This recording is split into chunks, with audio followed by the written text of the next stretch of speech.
네, 3장 12절부터입니다. 여기서부터는 바울이 믿음으로 구원을 얻었지만 그 이후에도 무엇인가를 우리가 향하여서 어, 하여튼 열정적으로 열심히 살아야 된다는 얘기를 하고 있습니다.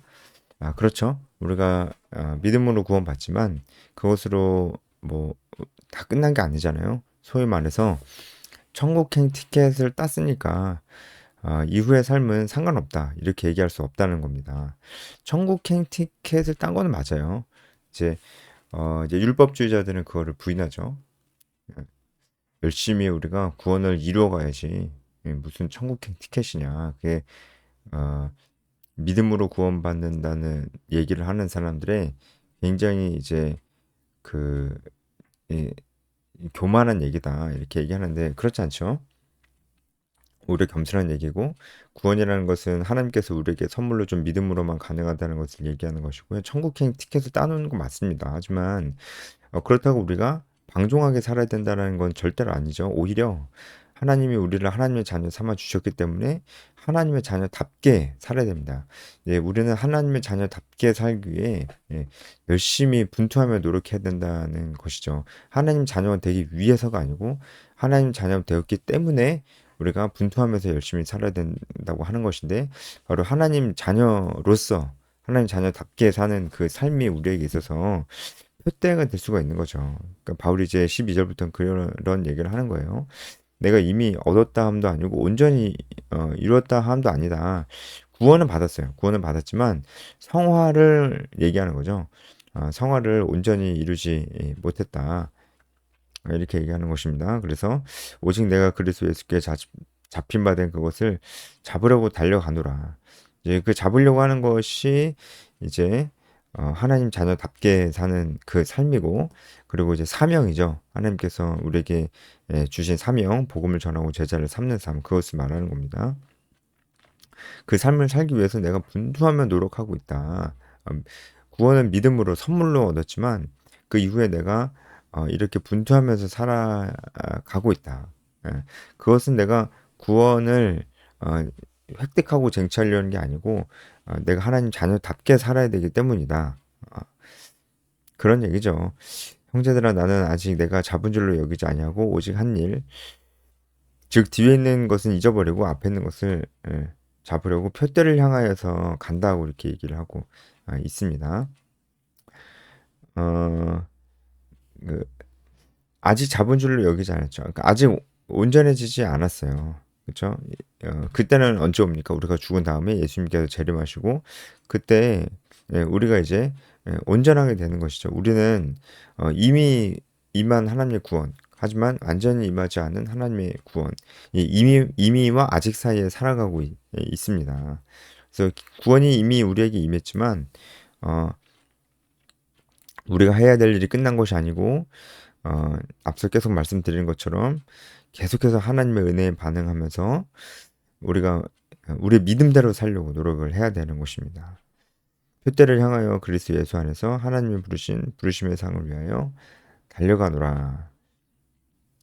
이제 바울의 이런 삶이 결국은 바울의 이 모든 고난들을 이겨낼 수 있는 힘을 주었죠. 표대를 향하여서 달려가는 것.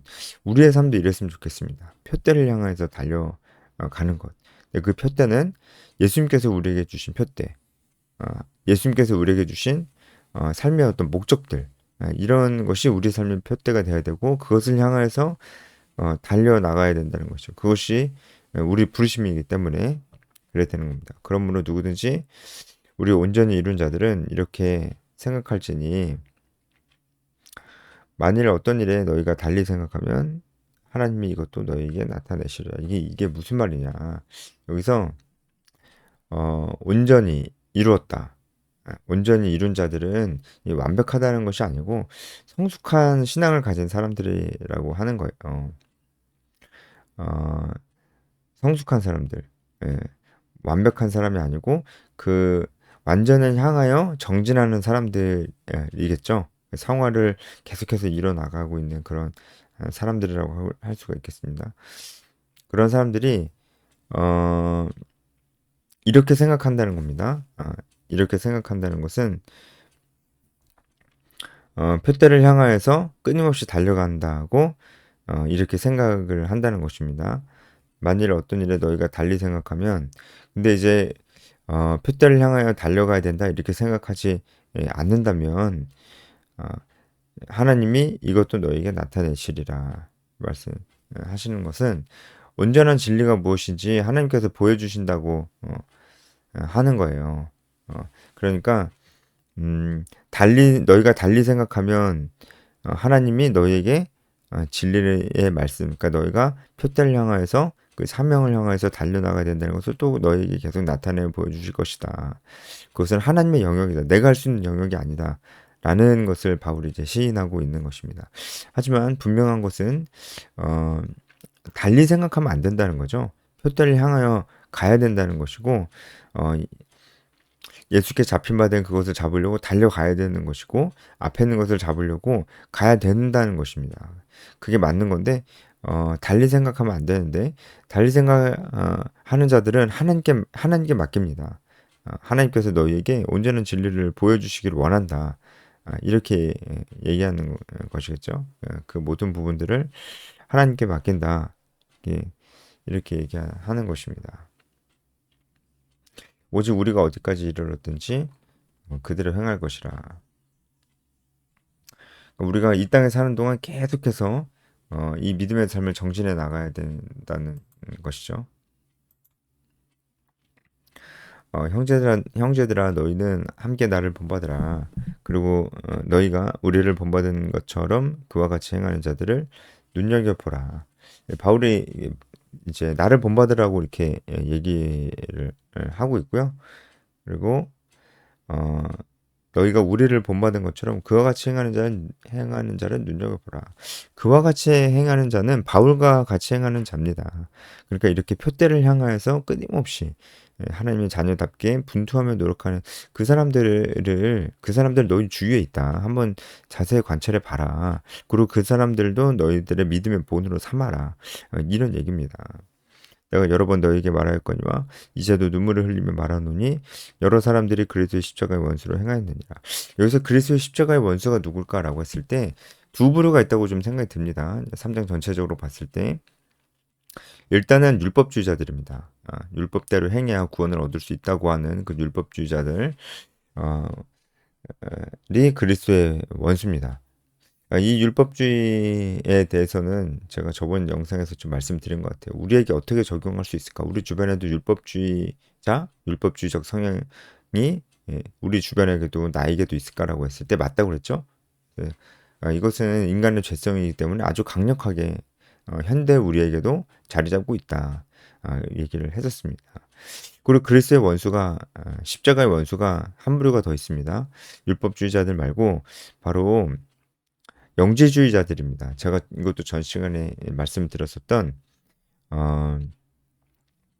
영지주의자들입니다. 영지주의자들이고 예, 그런 자들입니다. 뭐라고 해야 될까요? 영지주의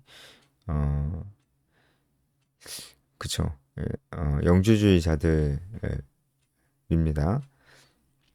그러니까 이 사람들은 이 바울 시대 이 빌립보에 있었던 이 영지주의자들의 특징은 아마도 쾌락주의였던 것 같아요. 그 19절을 보면 좀 그런 것 같습니다. 그들의 신은 배고 그들의 영광은 부끄러움에 있고 땅의 일을 생각한다고 하는 것 보니까 이 빌립보에 영지주의자들이 있었는데 이 영지주의자들은 쾌락주의였던 것 같다라고 하는 겁니다. 여러분 영지주의가 쾌락주의만 있었던 게 아니고 영지주의는 철저한 금욕주의도 있었습니다. 둘 다 극단적이잖아요. 극과 극은 만난다고 하잖아요. 둘 다 영지주의입니다. 이제 쾌락주의자는 어떤 생각을 했냐면 어차피 영혼만 성결하고 거룩하고 깨끗한 것이고 육체는 더럽고 불결하고 부패한 것이기 때문에 육체는 마음대로 해도 된다 생각했어요. 그래서 이제 쾌락을 이용한 도구로 그냥 육체를 그냥 그렇게 막 쓴 겁니다. 육체는 그냥 막 썼습니다.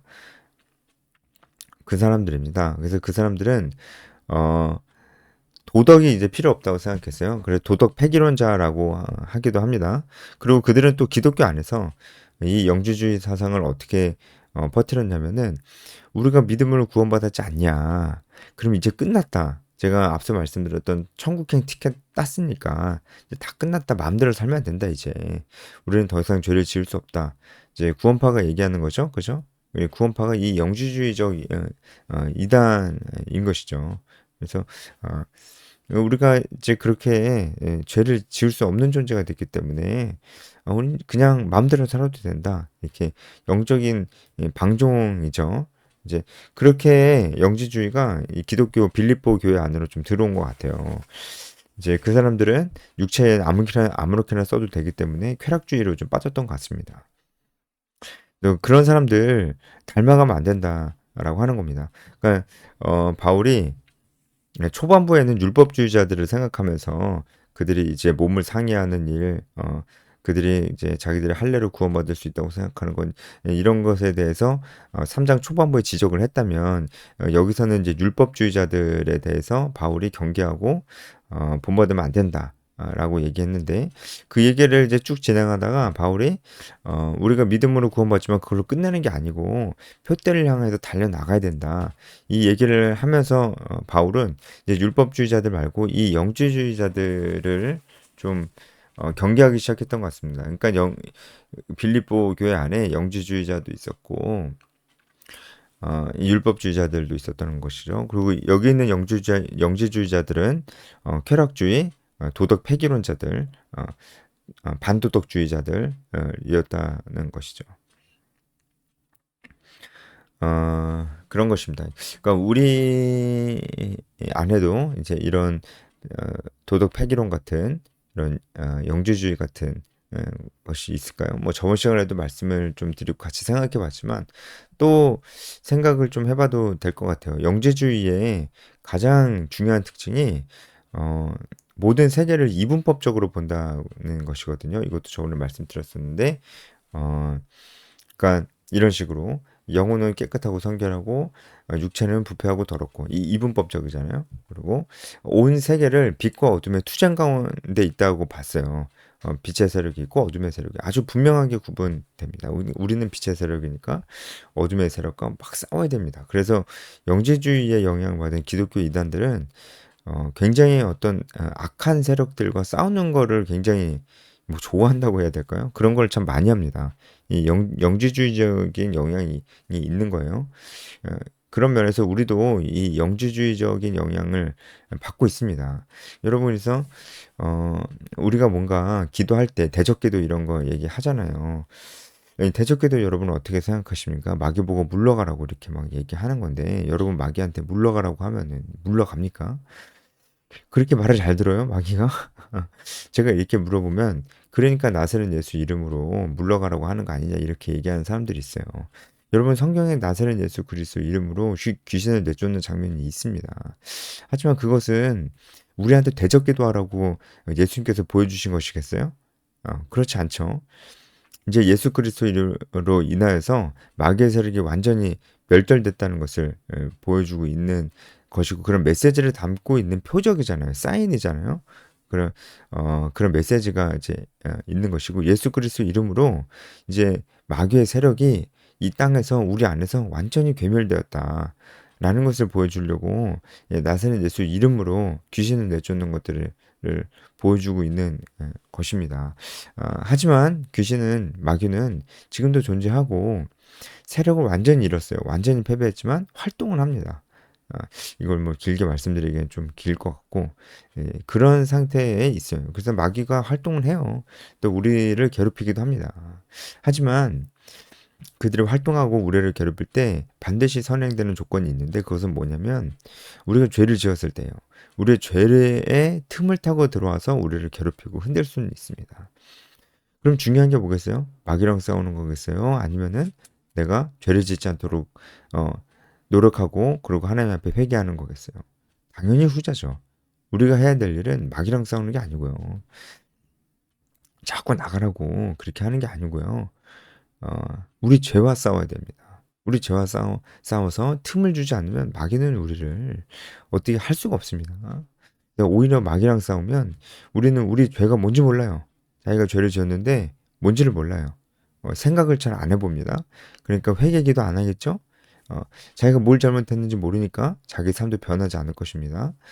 성화되지 않죠. 예, 그래서 그런 부분들 우리 이제 신앙 안에 와 있는 영지주의적인 모습들 그리고 저번에도 좀 말씀드렸지만 영혼을 위한 영적인 시간만이 신령한 시간이고 그 이외의 시간들 예배를 드리지 않는 시간들은 예배를 드리는 시간보다는 영적이지 않는 시간이라고 생각을 하는 거예요. 그렇습니까? 절대 그렇게 이분법적으로 나누면 안 된다고 그랬죠. 우리가 예배를 드리지 않는다고 해도 일상생활이 다 예배다라는 말이 맞아요. 그래서 예배를 드리는 것만큼 우리의 일상생활도 우리가 하나님을 향한 우리 마음을 계속해서 표현해야 되는 시간인 것입니다. 영주주의자들은 영혼을 위한 시간만 신령하게 여기고 그리고 나머지 시간들은 육체를 위한 시간들은 다 더럽게 여겼습니다. 이런 영지주의적 신앙이 우리에게 또 들어올 때가 뭐 이럴 때가 있는데, 그러니까 교회에서 하는 활동들은 아주 성결한 활동, 그 활동을 하는 것만으로도 내가 거룩해진다고 생각하는데 완전 착각이죠, 그죠? 완전 착각이고요.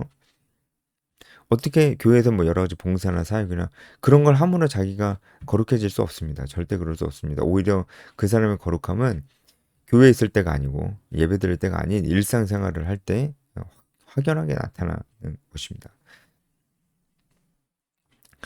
그래서 그렇게 생각하면 일상생활이 더 중요하잖아요.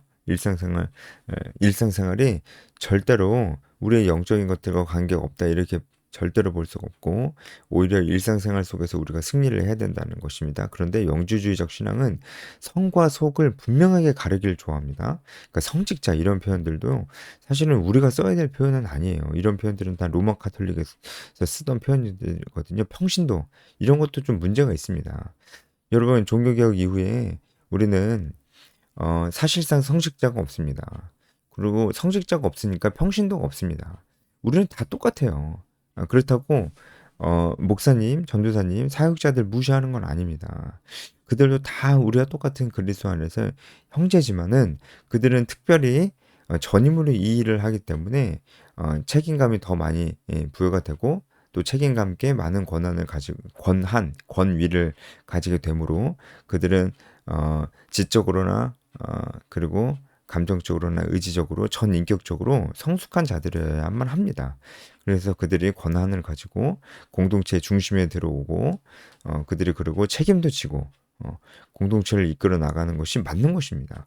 그런 의미에서 목사님, 전도사님 이렇게 직분자들이 세워지는 것이지 그들 이제 직분자들이 신령한 일만 하라고 세워지는 것이 절대로 아닙니다.